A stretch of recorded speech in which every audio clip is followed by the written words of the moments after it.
Yes. Yeah, I've read a little bit about the practicing of Socratic questioning, and I'm thinking back to your earlier analogy in that as a leader, you're like a conductor for an orchestra. Well, I'm in music. Mm-hmm. And I know that as a conductor, you need to know whatever instrument is doing. Mm-hmm. You need to know where potential problems will likely to appear, although you won't tell them because then they're sure to appear. They might not be a problem. But if I think of that analogy, and if it is true, then that means that there is quite a preparation that you have to take before you engage in this, in exploring the different ways that the discussion can go. Yes. Now there's an activity which I strongly recommend in preparation for a Socratic discussion. I call it pre-thinking the question. And here's how the process works. You write down the question that is the question that you're concerned with.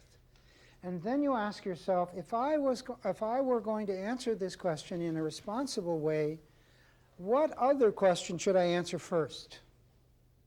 And then you write down that question. And then you say, now if I'm going to answer this second question, what question must I answer? And you write down that question.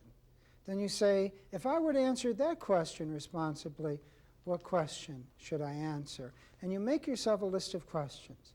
Let me illustrate it. Suppose you said, okay, I'm going to lead a discussion on multiculturalism. So the question is going to be, what is multiculturalism?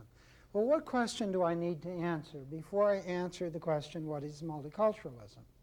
Well, here's the question that occurs to me. What is culture? If I don't know what culture is, how can I judge multiculture? Then that leads me to this question. I'm making my list of questions here. What is culture based upon? Okay? Now I say, what do I have to answer that question? Then I think, well, let me try candidates. Is culture based on race? Can I think of other questions? Is culture based on religion? Is culture based on ideology? Is culture based on the area in which you were raised? Is culture based on citizenship? Is culture based on any other factor? Now, having asked all of those questions, another question occurs to me. What culture do I belong to? So let me try to turn it back on myself and figure out what culture do I belong to. Now let's suppose when I think about that, I find it hard to decide what culture I belong to because I start factoring through, well, is it my country, my religion, my ethnicity? And now I think of another question. Can you belong to more culture than one culture at once? So now that question occurs to me, and I put it down on my list. And now another question occurs to me, having asked that. It's the question, can I be a member of a culture but not identify with the culture I'm a member of?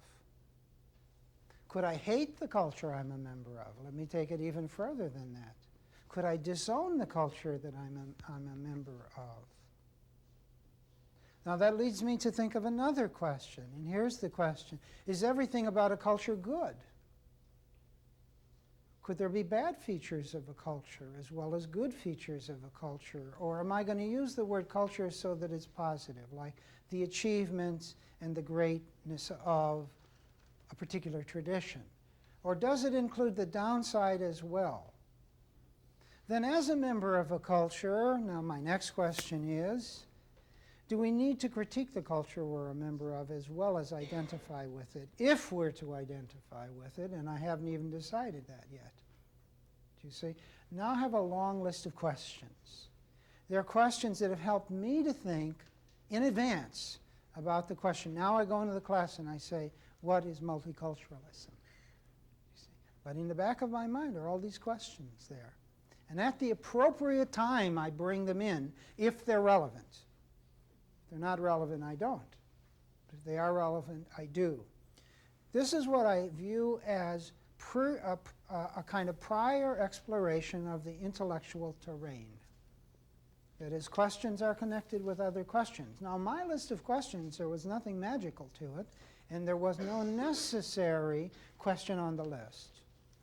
the what is culture comes probably as close to being a necessary question. But a lot of the other ones, you could have asked a different series of questions and they would have been as good.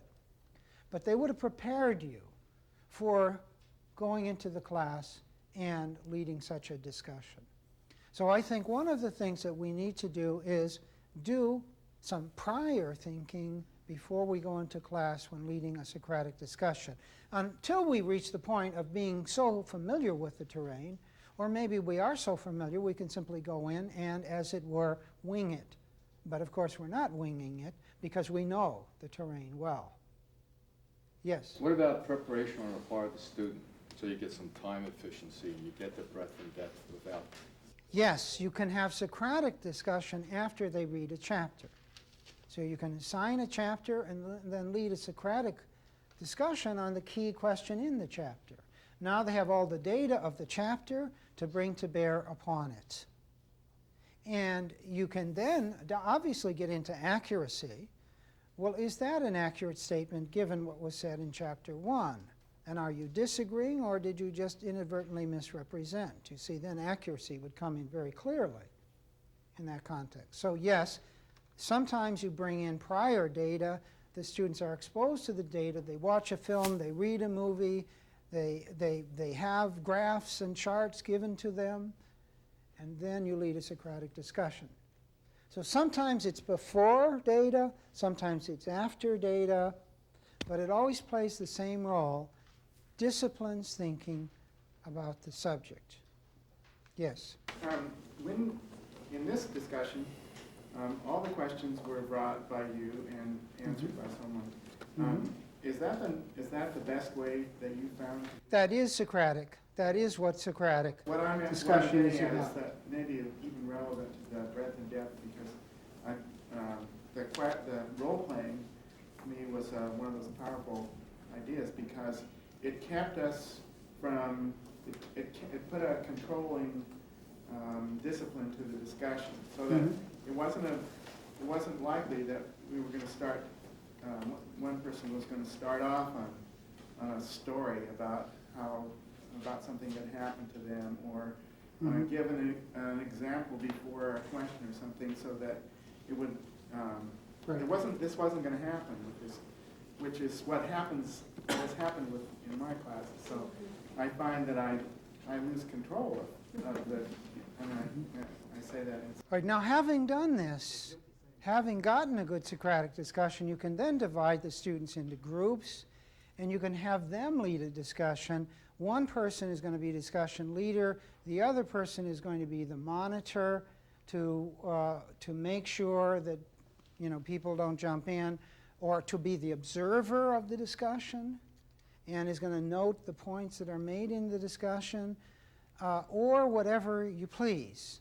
You could even have one student who was the voice of intellectual standards in the group. And their job was to watch to see if things were clear or accurate. And let us say that whenever they wanted, when they wanted to participate as a participant, they'd raise their right hand. And when they wanted to raise a question about a standard, they'd raise their left hand. And the left hand would have priority over any right hand. So then they can always say, I think we're becoming unclear here.